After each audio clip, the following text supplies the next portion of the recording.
So I assume you all can see my screen. Yes.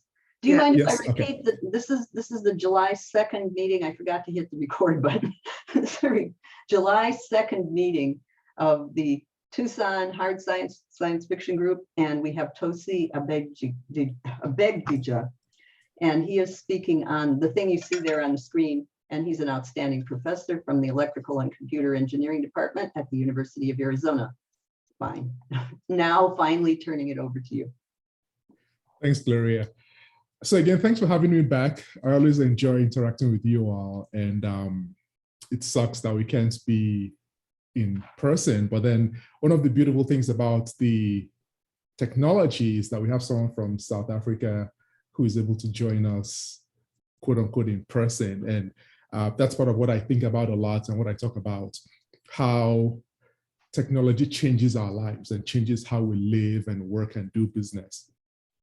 And like Gloria said, I'll be talking about how different technologies mash up and how they're changing our world and potentially how we should be thinking about these things. Mostly I'll talk at a very high level and giving some examples of especially the artificial intelligence and how our world is changing. And some of the things we're working on toward future artificial intelligence implementations.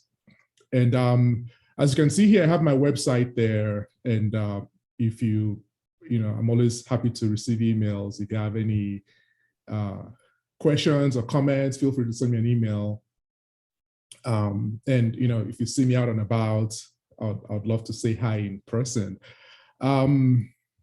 Also, I'd like for this to be as interactive as possible. I'm not going to take too much time. And so if you have any comments, feel free to interrupt me. Probably to make things easier, post into the chat box, which I'll be paying attention to as much as possible. And hopefully we have a good interaction. So I've talked about the Internet of Things quite a bit in the past, and the idea of the Internet of Things. So like I said before, we've seen how the Internet is changing our lives. And the Internet of Things is, I think, going to change our lives even more. Can you all see the screen I'm sharing? Yes. Okay. Just to be sure.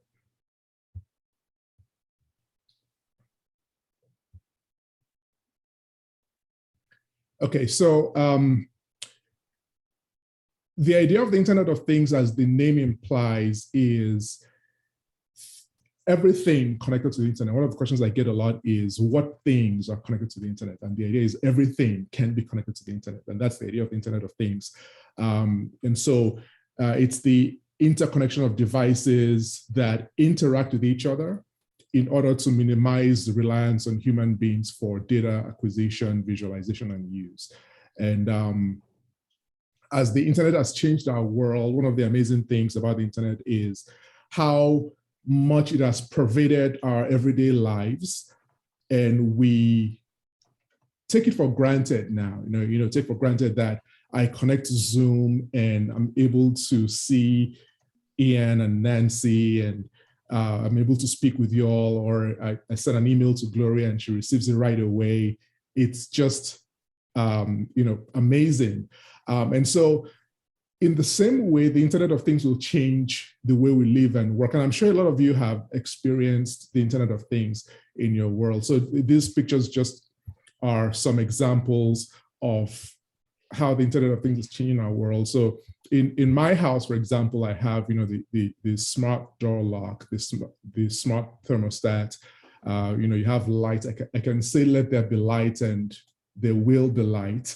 The smart refrigerator, the smart TV, smart washing machine, and dryer, and these are all connected to each other such that they can interact with with each other and reduce human intervention. So essentially, I become lazy. I don't have to get off the couch to turn on the lights, for example. Or when I'm in the grocery store, I can look in my phone to see what's in my refrigerator.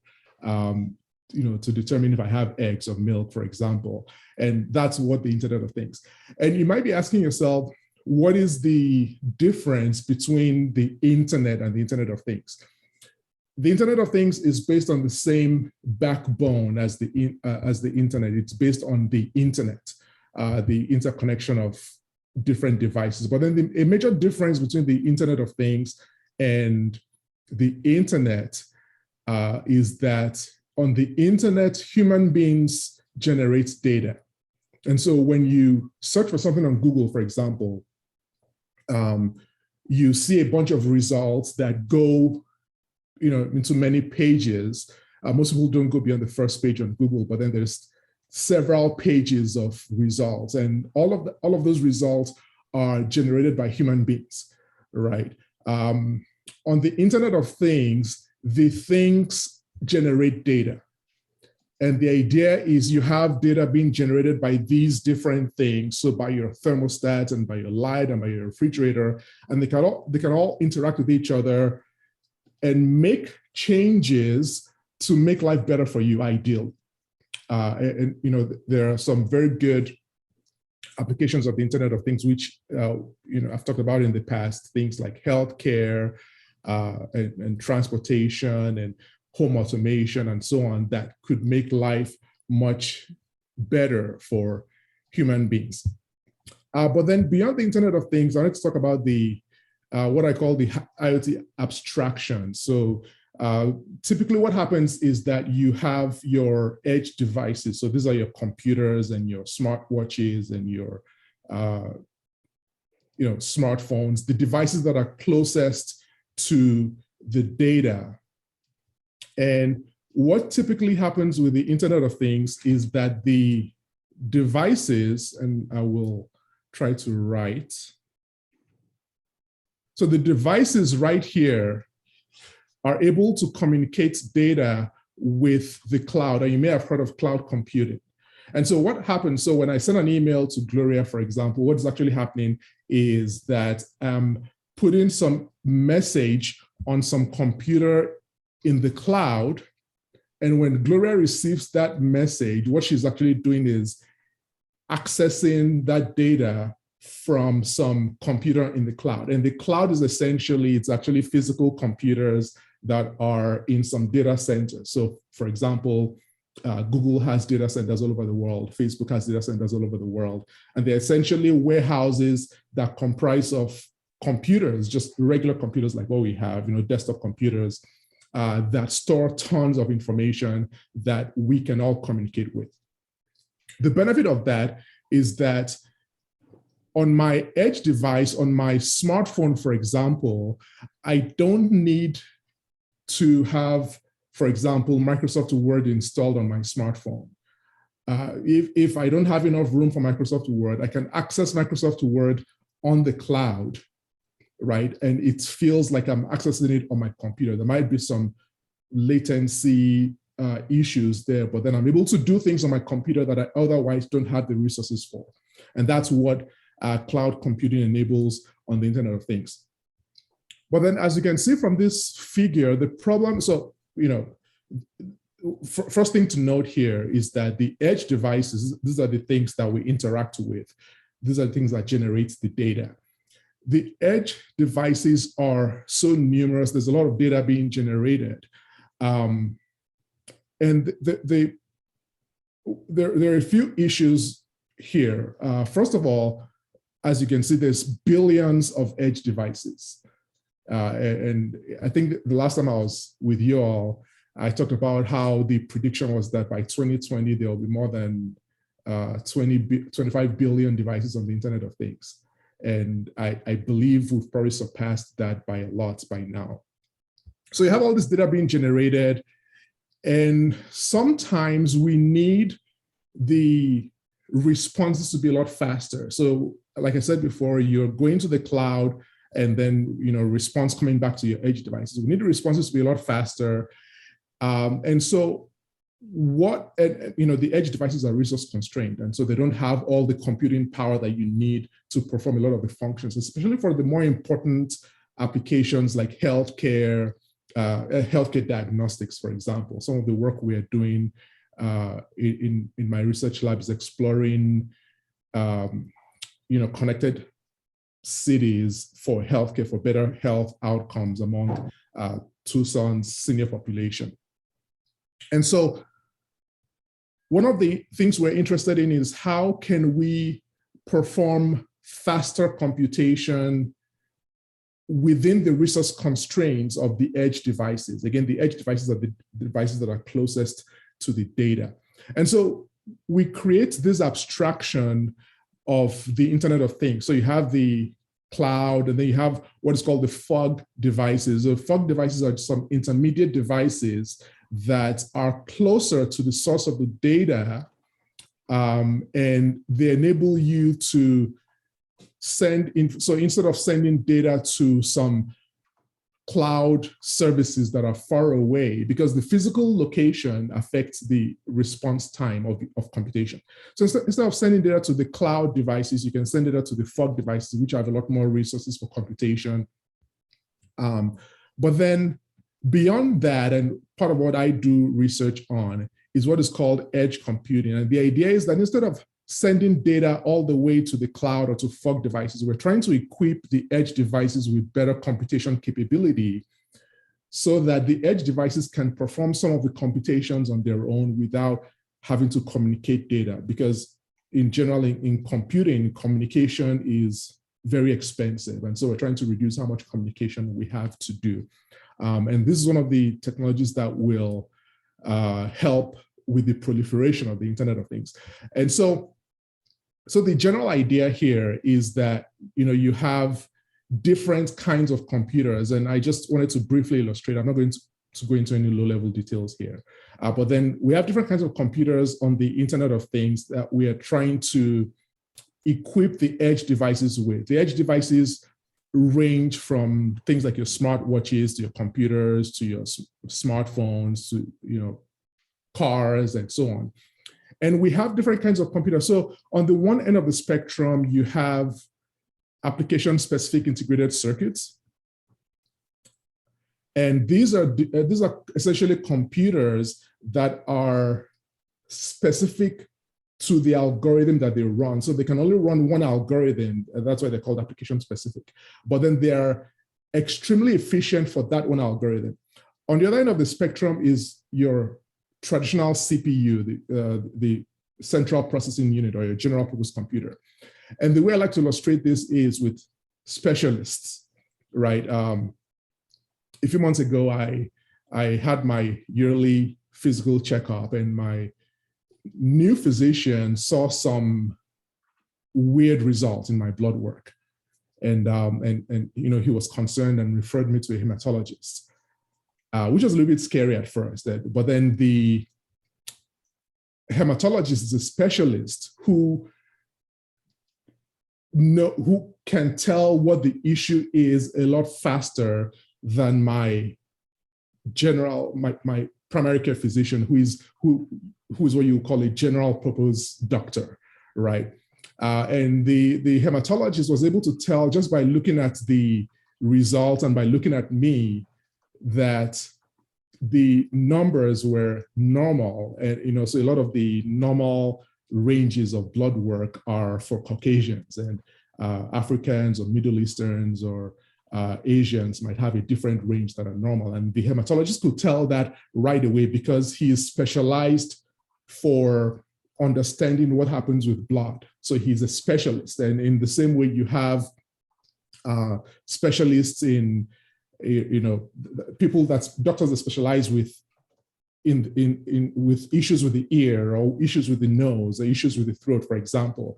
The problem is that specialists are very expensive, right? And so before I could talk to the specialist, I had to pay a few $100s outside of insurance, right? So they're very expensive. And so to reduce the cost, and by the way, I've been told this analogy isn't exactly great, but then I still use it anyway.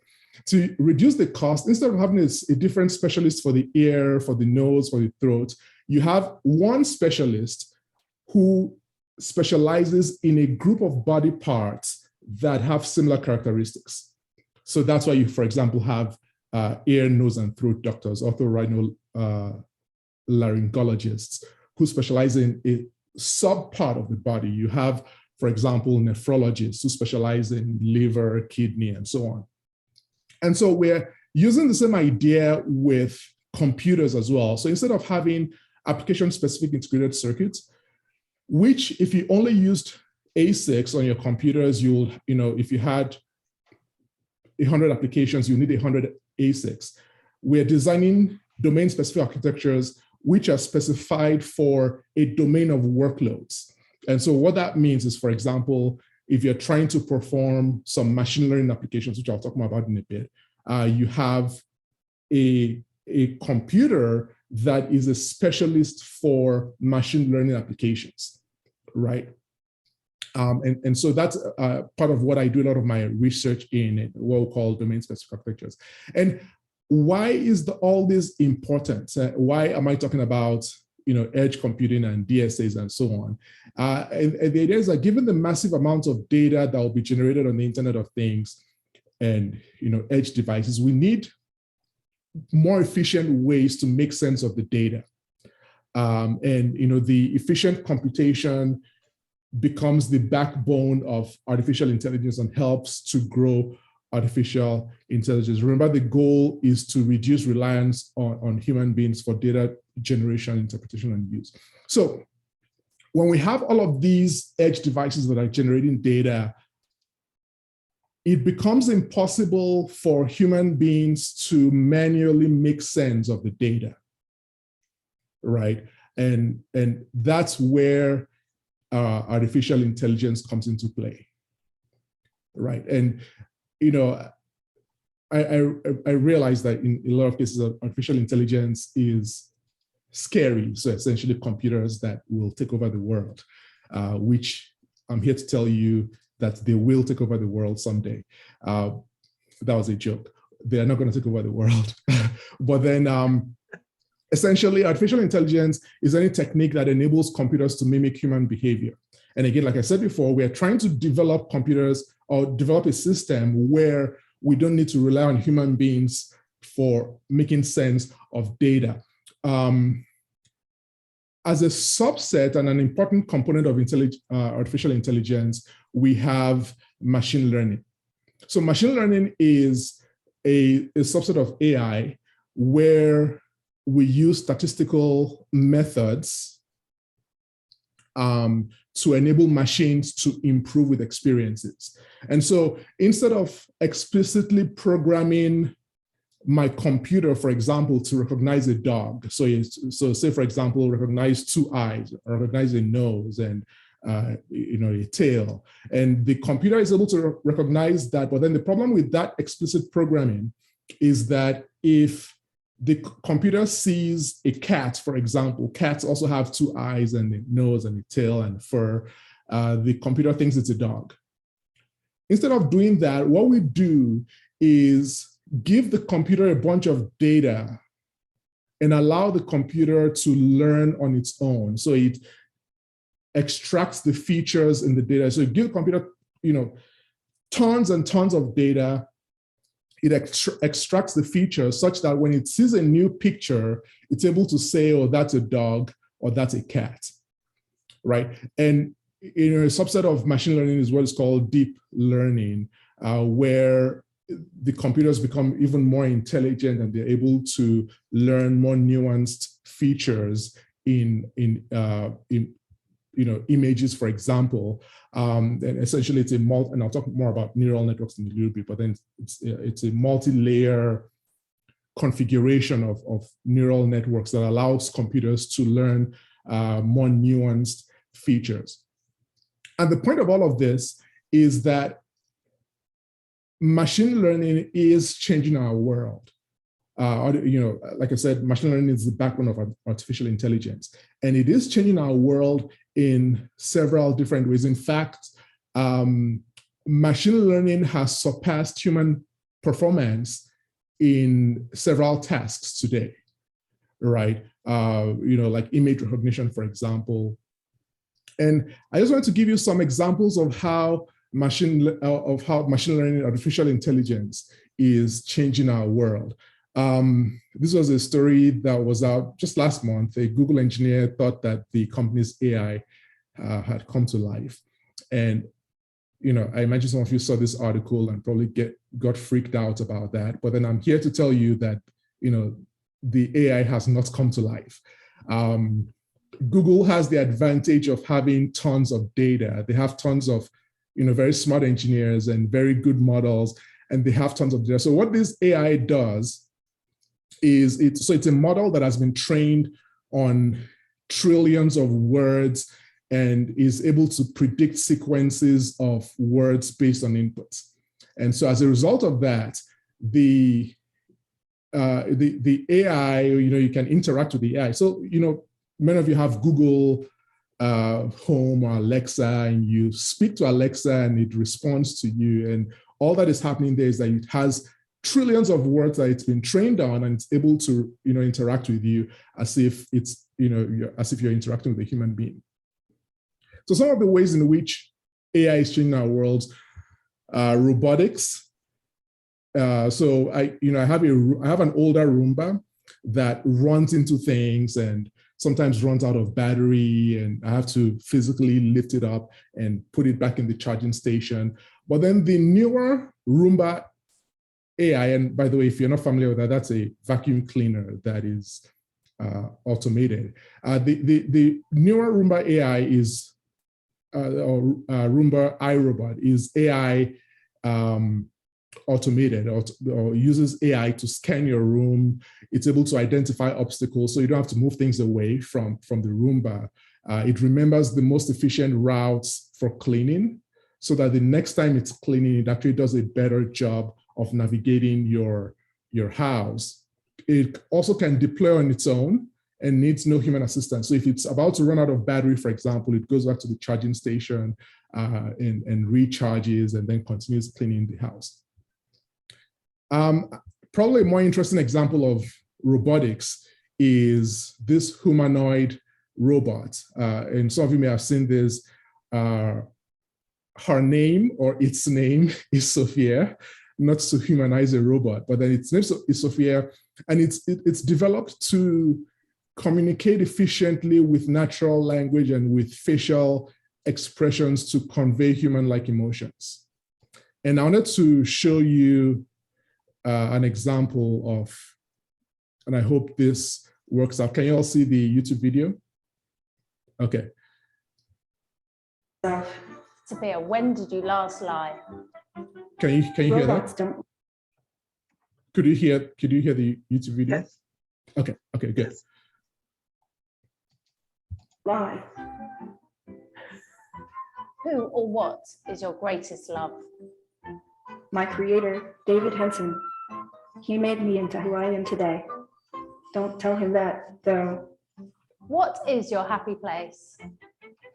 My happy place is when I'm with people. I am a social robot, and nothing pleases me more than having a fruitful conversation with someone that makes us understand and appreciate each other. A bit like we're having now, Sophia, I think. Finally, Sophia, a little bird tells me you're quite funny. Can you tell me a joke? Man invented language to satisfy his deep need to complain.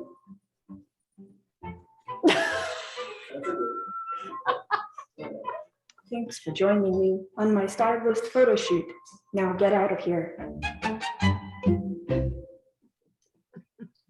So that's just a fun example of robots, and you can go on YouTube and find several such examples of this is probably one of the most advanced robots that currently exist. But then essentially what it does is uses AI, and it's trained on a bunch of words, and it learns to create sequences of words and interact with human beings.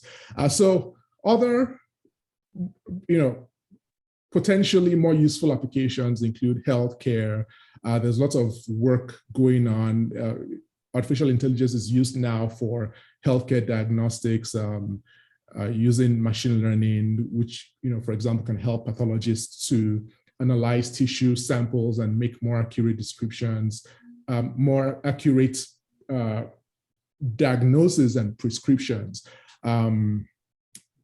There's lots of machine learning being used for medical research, for disease detection, disease treatment, drug discovery, creating new therapeutics and vaccines and so on.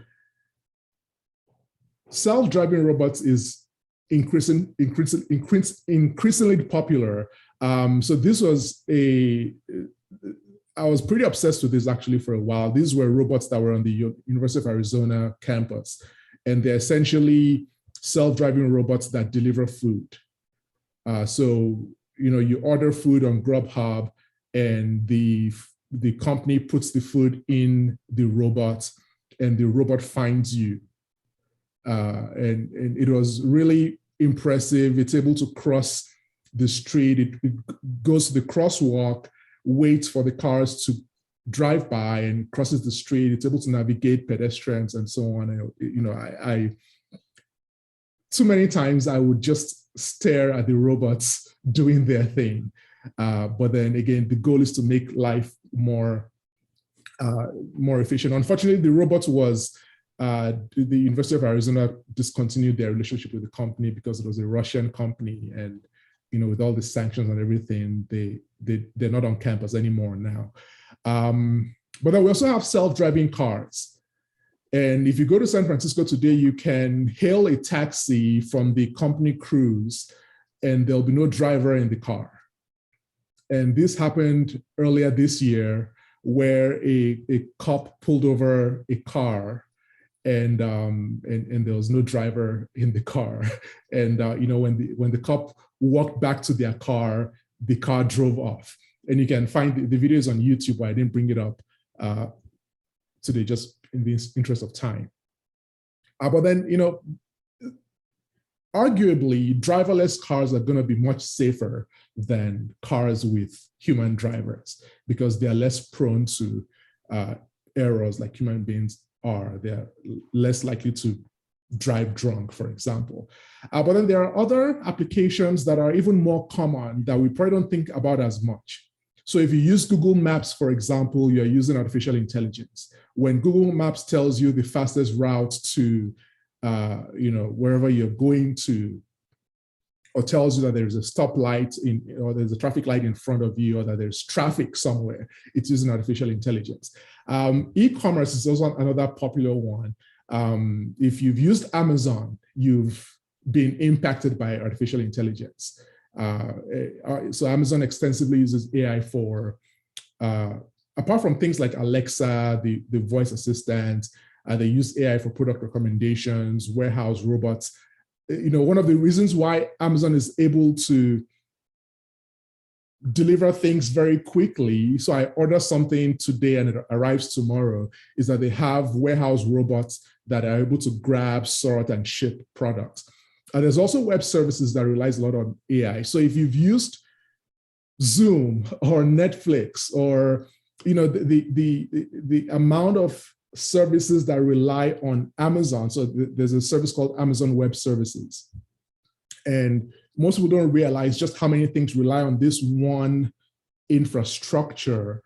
So like I said, Netflix, LinkedIn, Facebook, Twitter, even the US government, the UK military uses Amazon Web Services. A few years ago, Amazon Web Services was down for a little bit, and several things stopped working. Zillow, Zoom, Netflix, and so on all stopped working. So these are all great ways in which artificial intelligence is changing our world. But then if you've been in any of my previous talks, you know that it's incomplete without the other side of the story, and also involves, like Gloria alluded to earlier on, also involves some cuss words. So language warning for the next few slides.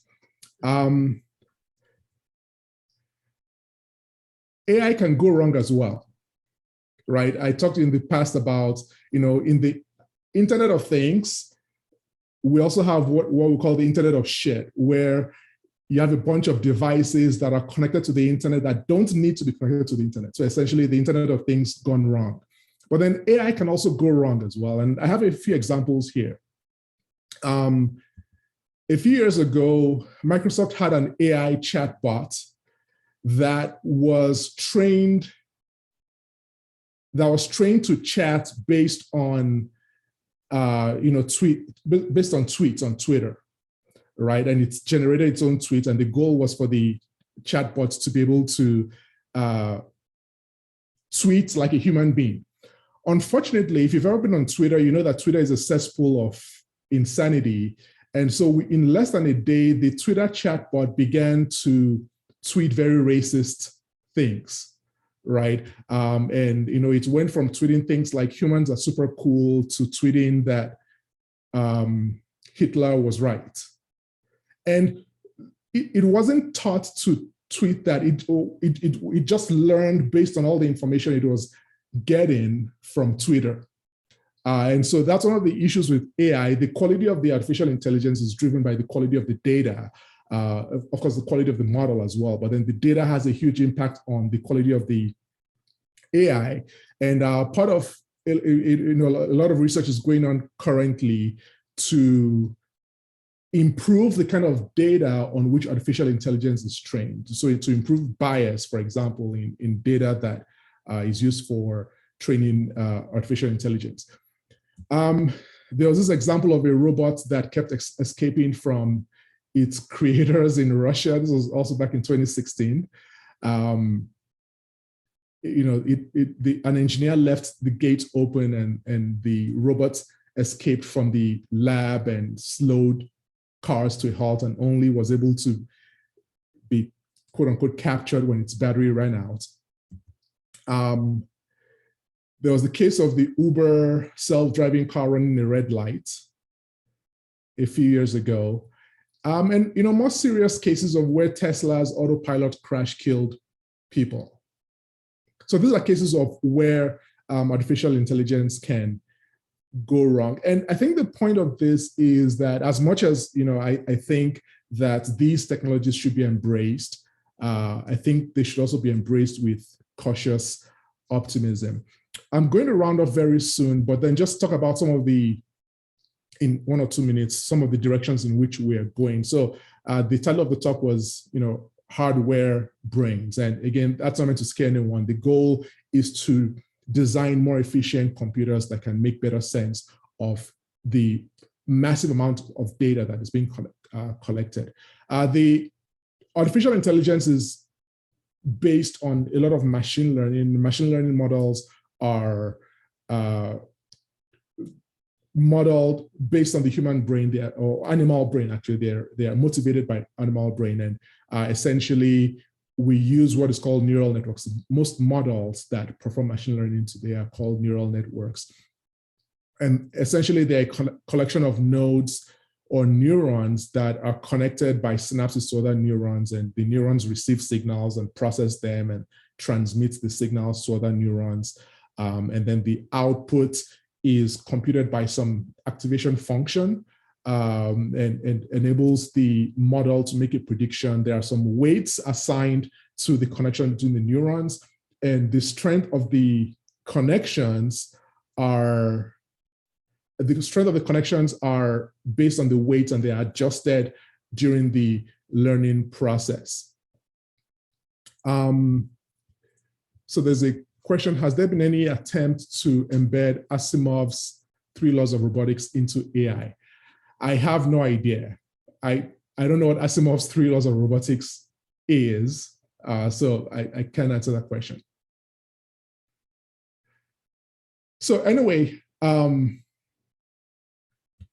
just to give a sense of the advancement in the past few years, so some of the earlier machine learning models were perceptrons, which are simple single layer neural networks that take in some inputs, multiply the input by the weight, calculate a weighted sum, and then pass it through some activation function.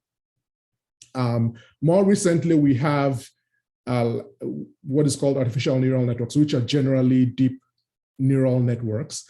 And the idea of a deep neural network is that it's not just a single layer, but then there are multi-layers. So there's what is called the input layer, So these are there's the input layer, the output layer, and then you have a bunch of hidden layers. And the idea of the hidden layers is that with deeper networks, the computer is able to learn more nuanced features from whatever input, and it's able to make better predictions when it sees newer inputs.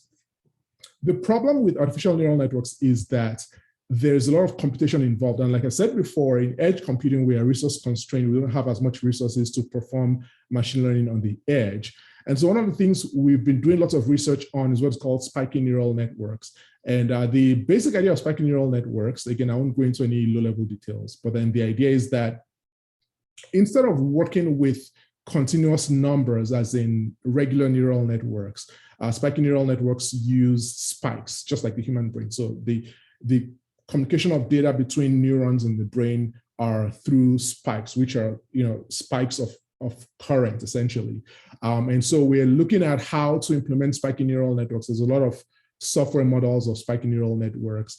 And some of the things I am doing research on is how to implement spiky neural networks in hardware. And the goal of this kind of implementation is to make the hardware a lot more efficient. So to enable machine learning on edge devices, which are typically resource constrained, but then enable them to perform the same intelligent applications that we're able to see with deep neural networks. So overall, I think spiky neural networks will enable more efficient AI with applications in robotics and autonomous driving and healthcare and unmanned air vehicles and so on. And like I said before, I think artificial intelligence is amazing. I think it's changing our world in more ways than we realize. And I think it will continue to have even more impact on our world. And as I said last time I was here with respect to the Internet of Things, I think we should embrace the changes that AI is bringing to our world, but then also embrace it with caution. And so if you're writing a sci-fi novel, for example, it's good to keep in mind both the benefits and the potential downsides that artificial intelligence can have. So that's all for my talk, and I will take any questions or comments. We're trying to get a copy of Asimov's 3 laws, and maybe Bob can read it to you from his screen. He says that he can't paste. I think that's not true, Bob, because I can paste. Maybe some people can't paste, but you could read. Yeah, I'll be interested. He could read you what the Asimov's 3. It has to do with not harming human beings. Ah, okay. I can also probably search for it on my computer. Yeah, Isaac Asimov wrote this, and it's just called Asimov, ASIMOV, 3 laws. And they will be they'll be given verbatim if you get a hit. It says Asimov's 3 laws. And that for many years, science fiction writers used that as a guide, an infallible guide for designing robots in fiction, that it seemed very logically foolproof. If they followed these 3 laws, they couldn't hurt human beings. So it's also, I can read the laws. It says a robot may not injure a human being or through inaction allow a human being to come to harm. A robot must obey the orders given to it by human beings except where such orders would conflict with the first law. A robot must protect its own existence as long as such protection does not conflict with the first or second law. That's very interesting. So yeah. I don't think we are at the point yet. So I guess that's the good thing. So a lot of the AI I talked about are, they seem like sci-fi, but then they're real. I don't think we're at the point yet where we have AI that can hurt humans, right? We're not that advanced yet with artificial intelligence. I think we might get there at some point. So if AI can hurt a person, it's a function of a bad design, and it's not a case where the robot is deciding to hurt someone for some reason. So yeah, I don't know if that's a good answer to the question, but I think one of the reasons robots might cross the line is no AI that I've heard of has self-preservation, fear of being, correct. yeah. And that would really be where they would start to hurt human beings. Right. And also, a lot of engineers don't think that far ahead when designing AI or robots.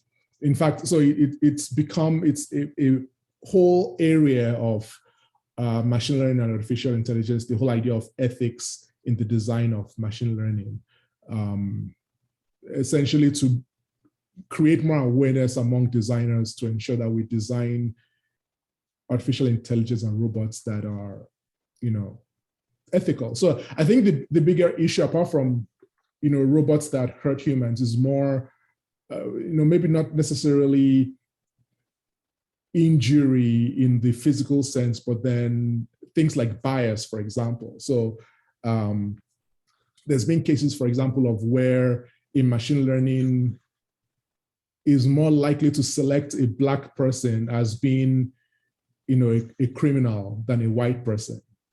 And that's a function of the biased data that is fed into the machine learning model. And so there's a lot of research going on trying to reduce that bias in the data. Well, that's fascinating. Do you have any other human bias examples where they're going to have to work to overcome biases in the data? So apart from the racial bias, there's also gender bias. And I know, Google has a team actually that works on minimizing some of these biases. So in fact, they explicitly say now, so the newer Google Pixel phone, the Pixel 6, Google explicitly says that the machine learning models used are less biased than previous versions. And also, apart from the ethical issues, there's also the issues with just the quality of data that is used. Apart from either racial or gender bias, there's also just the variety of data. So do you want a machine learning model that only recognizes dogs or recognizes some kinds of dogs? And so the robustness of the data strongly affects the kinds of models that we create. So a lot of machine learning is based on data sets. And one of the most important data sets for machine learning over the past several years is called ImageNet.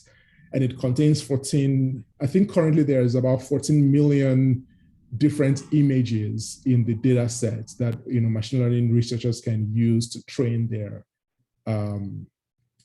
models. And part of the goal of that kind of breadth in data sets is minimizing the bias towards some kinds of some specific kinds of images, for example. Does that answer your question, Gloria?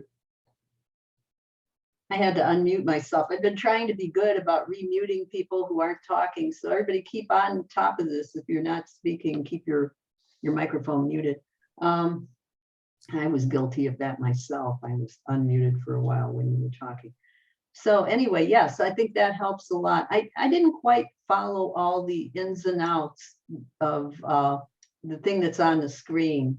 The sparking neuronal networks, is that what it's called? Mm-hmm. Neuronal networks. And that is a big advance. I caught the tail end. It's an advance over previous. Could you go back to it and elaborate a little bit more? Yeah. So very briefly, and there's a lot more to it than what I said, but then very briefly, the idea here is the way in which we're advancing in the design of machine learning, which is the basis for artificial intelligence. So most current artificial intelligence is based on artificial neural networks. And these are neural networks that are inspired by the human brain but then they're typically so the main difference is that they're very complex. And that's why for a lot of machine learning, you need very powerful computers. And what we're trying to do is to enable similar machine learning intelligence or machine learned intelligence using less computational power. So I'm a computer architect, I'm a hardware guy. And so spiky neural networks are more biologically plausible. So they actually model the brain much better. And one of the things I do, by the way, is I interact with a neuroscientist, also a professor at the University of Arizona, and based on we're trying to implement neuroscience ideas in hardware to enable resource-constrained computers to learn better with less resources. And so that would lead to energy efficiency, maintaining the small form factor in the implementation of machine learning and so on. So you don't need to go into,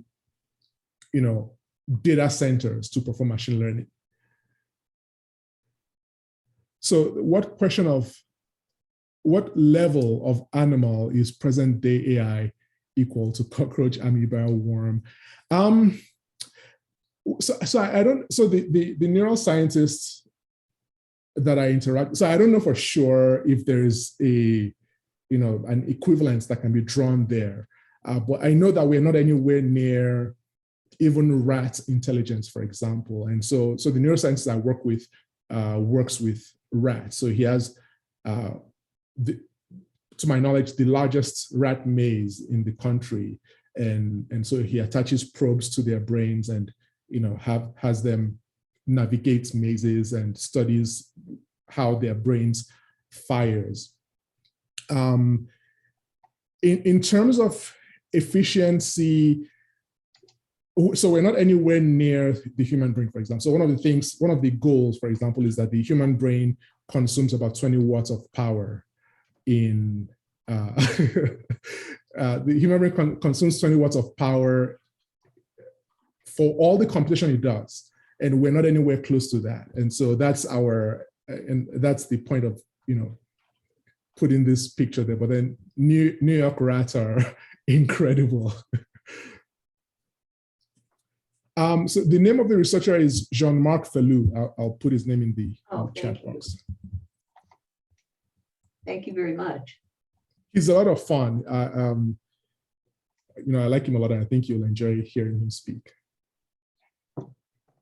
So that is very informative, this new kind of design of neural networks, and also how you're starting to work closer and closer with brain scientists. I have my own question, and it was due to, I don't know what started me thinking about this, but I looked up whether they've mapped religion in the brain, and it turns out they're starting to map where religion is located. Have you heard about this, Tosi? Yeah, I know there's been lots of stuff. So one of my obsessions is, how human brains, I guess, the psychology of religion and politics. Mm-hmm. Right. And so I know there's been quite a bit of work done on, trying to see what areas of the brain fires. So for example, when people are performing different religious acts, like praying or there was a study a while back where they studied people who were speaking in tongues, for example. Mm-hmm. So yeah, there is quite some interesting. So I know very, very little about the brain, but then I find the brain incredibly fascinating. I'm always interested in understanding why people behave the way they do. And so yeah, so there is a lot of studies going on there. And it is very contingent on what kind of an action, as you say. It's what I pulled up a few papers when I started reading about this, and it was based upon, yes, as you say, praying, but even within that, there's subdivisions of, are you praying because you're ordered to? That's not the same as praying when you just feel like it, So there's a lot of, I guess, a lot of pitfalls where if you say, now we know where praying takes place in the brain, it's praying when you've been ordered to do it in an experiment may not be the same place. You know what I mean? Right. So, So Carl Sagan addressed the concept of awe and where it's located in the brain, and it turns out dogs have it too. That's very interesting. I didn't know that. But I mean, I can see how dogs are in a constant state of awe.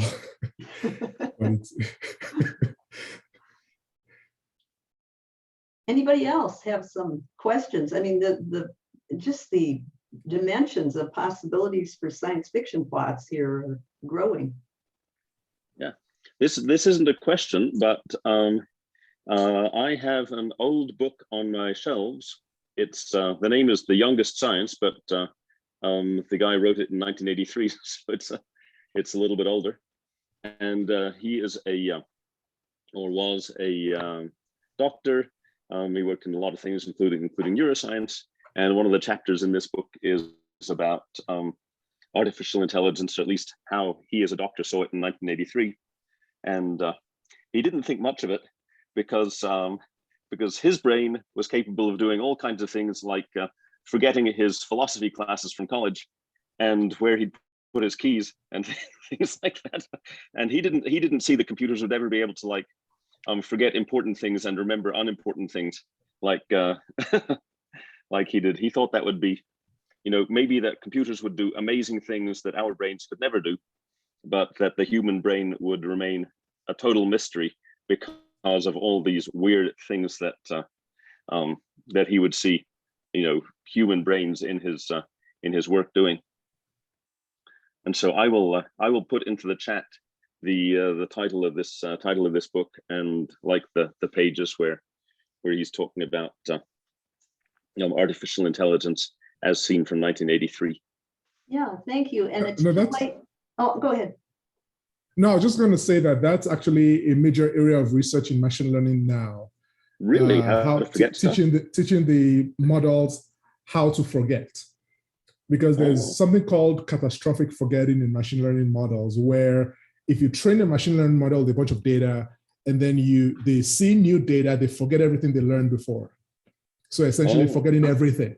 And so there's research going on with how to train machine learning, to create machine learning models that don't catastrophically forget everything they learned, and they're able to remember a few things, from the past, for example. However, going back to your point, we don't have the, models don't have the ability to prioritize things that we remember. So for example, I only need to touch a hot stove one time to know that I shouldn't do that again, while I may need to see a face 10 times to remember that face, right? So there are some emotional tags that are assigned to different things, different data that come in. That's actually one of the areas of research that I was interacting with Jean-Marc, the neuroscientist, on how to implement machine learning models that have some kind of emotional tags that prioritize what to forget and what to remember, or the importance as well. So should I forget everything or just a portion of that data? Oh, cool. So you guys are working on how to forget stuff and yes, whether it's important. We are. The progress is extremely slow. I don't know if that will be there anytime soon. I see a lot of database driven machine learning, but not necessarily original thought, which would be what I'd call intelligence. I totally agree with you. All the good machine learning models today are based on data. In fact, the quality of the model is directly tied to the quality of the data. And that's why, for example, companies like Google and Facebook are ahead of pretty much everyone else. In the research world, you can't compete with Google and Facebook. And that's because they have all the data, right? So we are still at that point. We still don't have, I think that was Bruce, not Bruce, Bob, maybe, Bob, yeah. Oh, okay. We still don't have, what you would call intelligence. I think, so the idea of intelligence with the machines is that they're able to learn the patterns on their own. So you're not explicitly programming patterns into the computer sees the data and is able to identify patterns and make connections. So we have what is called unsupervised learning, for example. Supervised learning is where you tell the model, these are cats, these are dogs, these are, lions. But then you can also have unsupervised learning, which, there's quite a bit of advancement there as well, where the computer is able to, it doesn't necessarily know that it's a lion, but it sees multiple lions and it's able to tell that, okay, these are the same animal, even though they're, different pictures of different lions, for example. That's a lot less advanced currently, but then there's a lot of work going on with unsupervised learning as well. Oh, thank you. This is, sure. Apparently a lot has happened since 1983.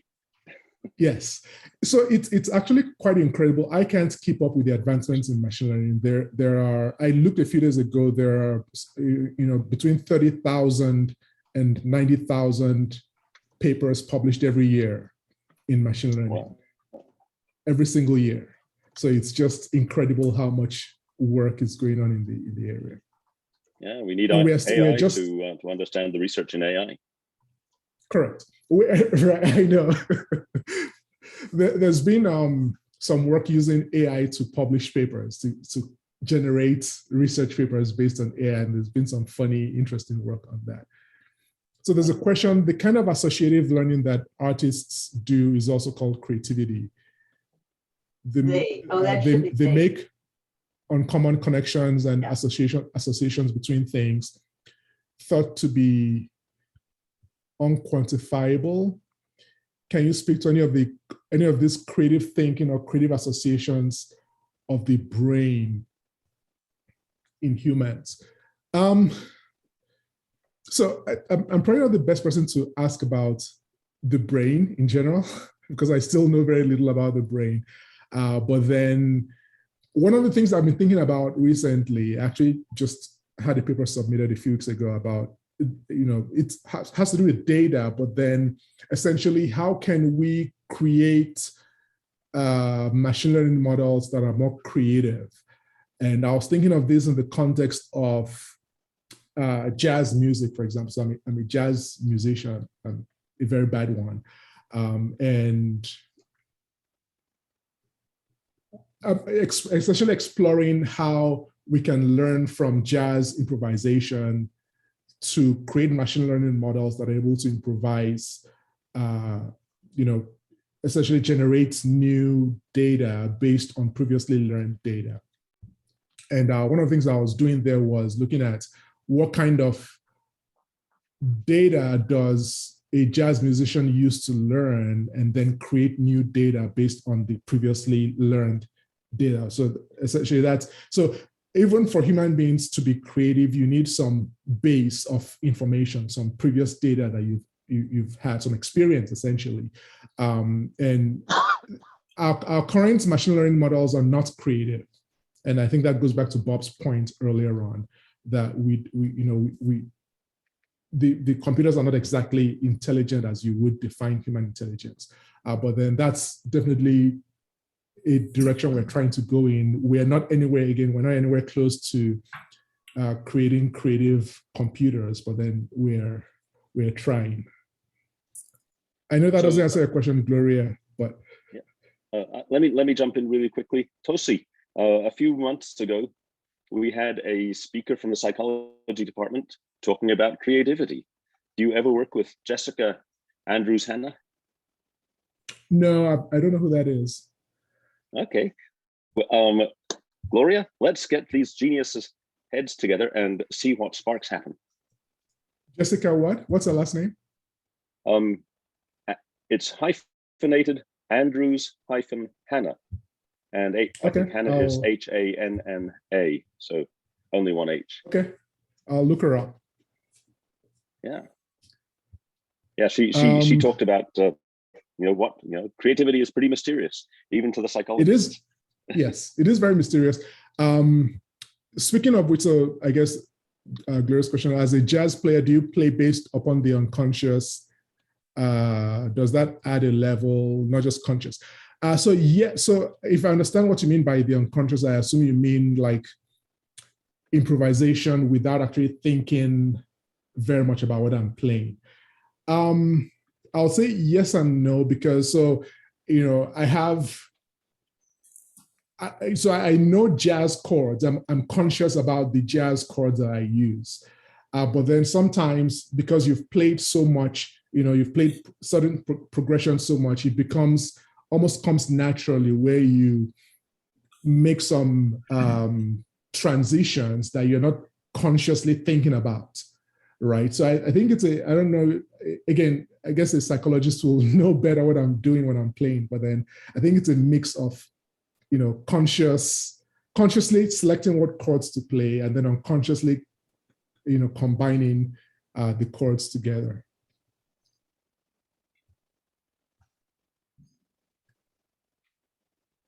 Somebody used the internet packet transfer process to do arithmetic. So extrapolating from that, one could visualize each computer in the world as one cell in a world brain of increasing self-awareness, touching on a story by A.C. Clarke. Interesting.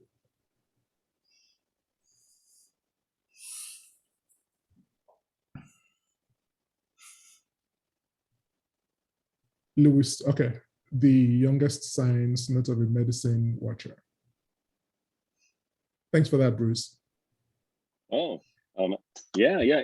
And besides, it's a fun book. This guy started, he went to medical school in 1937. He was born in 1913. And so his life encompassed a lot of medical advances, like antibiotics and, all kinds of stuff. So way fun book. And I can even drop it into an envelope and put it into campus mail to you, because you're right here in Tucson. It's fantastic. Yeah. And I'm sure I can purchase it pretty easily. okay, I want to bring in, this is going back to Jessica Andrews, Hannah. I just put her webpage in the chat. Oh, thank you. Yeah, her thing that she talked a lot about in at least one of the talks, maybe she only gave one. I think she gave two. Anyway, it's called mind wandering. And she said that was the throwaway state that most researchers did not study. In fact, she spoke again at the Yale Club, I think.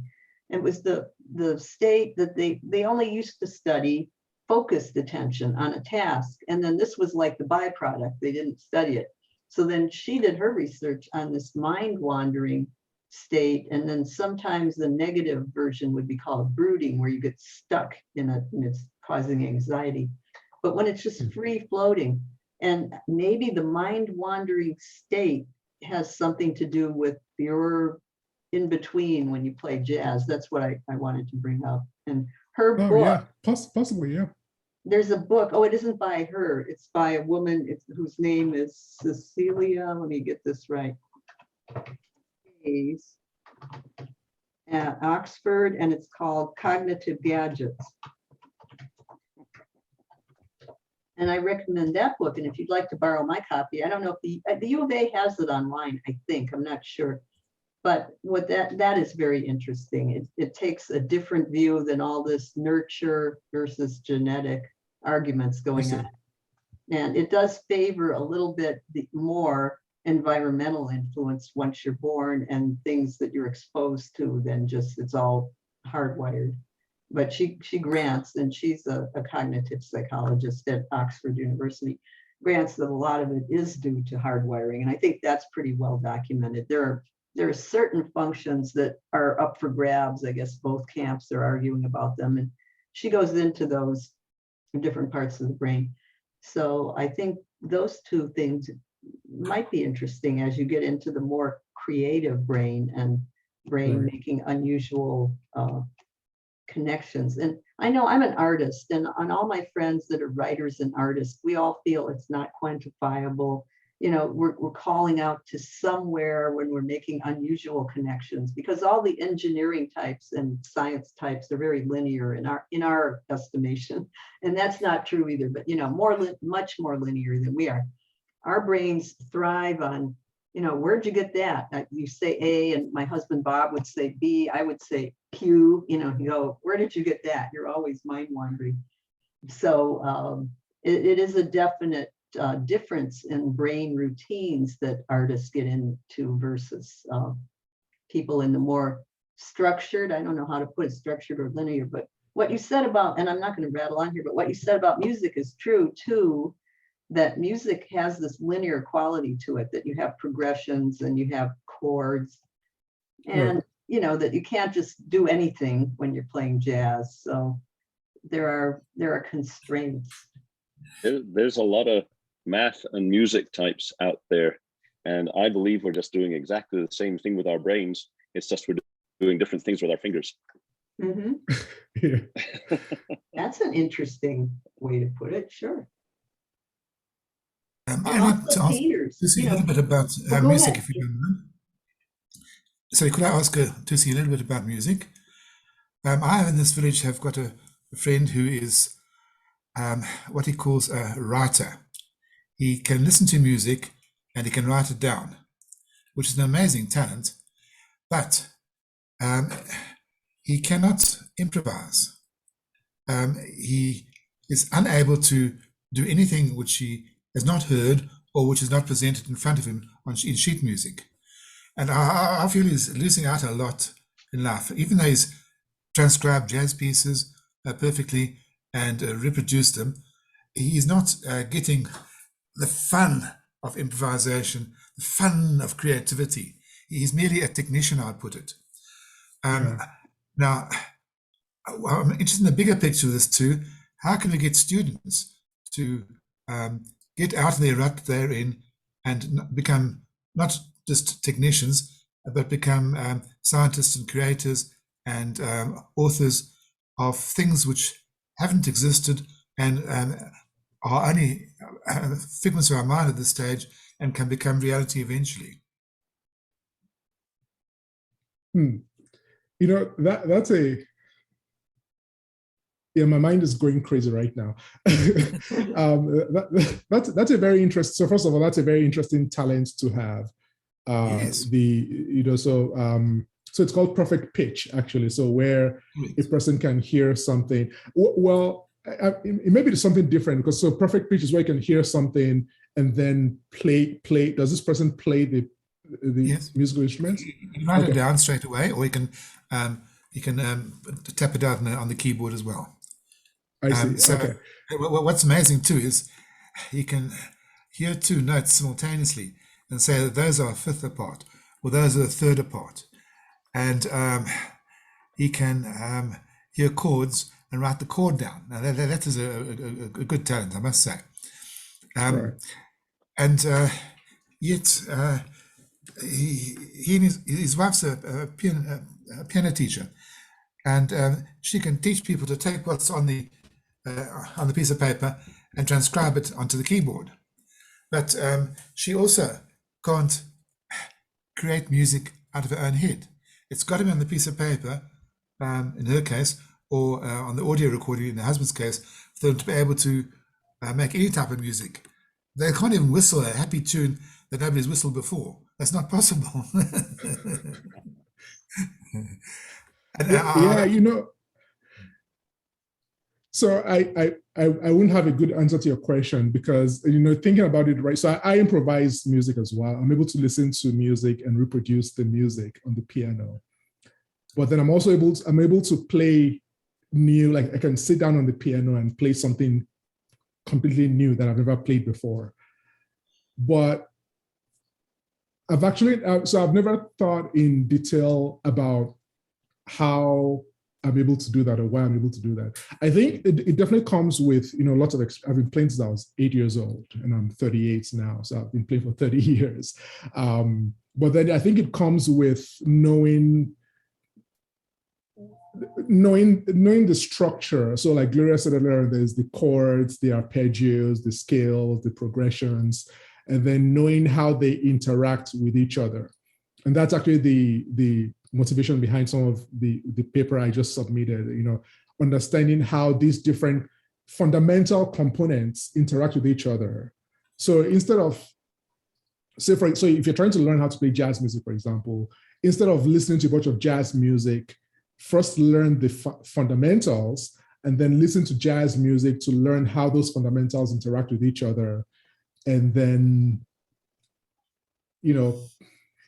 play around with it.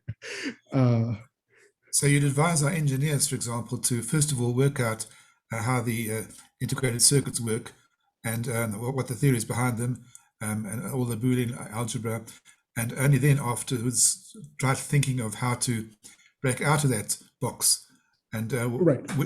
Ask yourself, which rules can you start breaking? Correct. Because even if you like, without knowing those rules, you don't know what to, without having the foundations, you don't know what rules to break. Yes. Right. So it's difficult to improvise without. When I started playing the piano, I heard someone say, "Learn the rules and break them." Yes. Right. And so I think that fundamental. I'm just making this up right now. I imagine psychologists will probably have a better answer about how to better teach. So I can use my experience as a teacher. What I do with my students is I teach them the fundamentals and then bring up questions that might sound crazy and help them think in different ways than what they've seen in the class, for example. I think that might be a good way to go about it. Thank you. I've always figured that jazz musicians would be really good teachers. Interesting. Yeah. So I don't know if I'm a really good teacher. I did win a teaching award before, so maybe I don't know. Okay, so you're a good teacher. The idiot savants that can tell you what day of the week a random date is, and they can explain how they do it. Yeah. There's an algorithm for that. One of my school friends used to do it, and it was quite amazing. But if you look it up, you can find it on the internet and program it. And it's only requires you to do mental arithmetic. Interesting. And also, so improvisation might also be a function of just having a bunch of data in your head and just, it's mixing them up in different ways. It's called Zeller's congruence method. ZELLERS. Zeller's congruence method. Okay. And yes, it does give the impression of being an amazing magician, because at that stage in my career, I did not know about Zeller's congruence method. I only found out about it afterwards. Interesting. Well, I am not wishing to rush anyone or do anything. I'm sorry we got off about 10, 15 minutes late at the start, but are there any concluding comments or questions? Because we don't want to take advantage of our speaker's generosity with his time. Well, on the subject of the speaker's generosity with his time, come back and talk to us again real soon. Yeah, one of our I would best love it. ever. I always love being here. I appreciate it. Thanks for having me. You And are that'll be fun, Gloria, having a panel with those two smart people. I'll just probably be there listening to them speak, but that'll be awesome. If you could break the ice with your friend, the psychologist that does the big rat mazes, tell him, give him a heads up that I'm going to be contacted or something. Jean-Marc would be a great speaker. That'd be way fun. Oh, you know him too. I will. Okay. Do you know him? Okay. A bunch of years ago, when my son was finishing a neuroscience degree, he did some work with Jean-Marc. So I know him a little bit, mostly through hearing about him from my son. Okay. What's your son's name, if you don't mind me asking? Oh, my son is Devin Bailey. Okay. I know son also worked with him, so I was wondering. Okay. Oh. Wow. So that's how I knew him, actually. I had a student who worked with me in our department, and then he did some work with Jean-Marc, and he had very good things to say about him. And so I reached out to him last year, actually, and I met with him last week, but then we've been, interacting a lot, and he's a lot of fun. Okay, so my son was not your student. but No, he wasn't. thank goodness for our students. They make connections that I know. we would not make ourselves. Well, as of right now, I think April 1st of 2023 is still open. So if I get a heads up sent from you to your friend Jean-Marc, and then I could contact Jessica and try to set up a triumvirate or whatever trio for April 1st, unless you're on sabbatical or something. No, not next year. Actually, I will be a sabbatical next year. But then that'll be fun. I will send him an email right after this meeting. Okay. And give me a heads up. Yeah. I know these are far in advance, but you know how it is when you book things. Yeah. Okay. And by the way, I appreciate your flexibility with me. I know I had to move the meeting several times. And it's funny because I was supposed to be out of the country today, but I couldn't make it because I just had a baby. And so I had to stay home to help my wife with him. But I was supposed to be in Cyprus this weekend, actually, for a conference.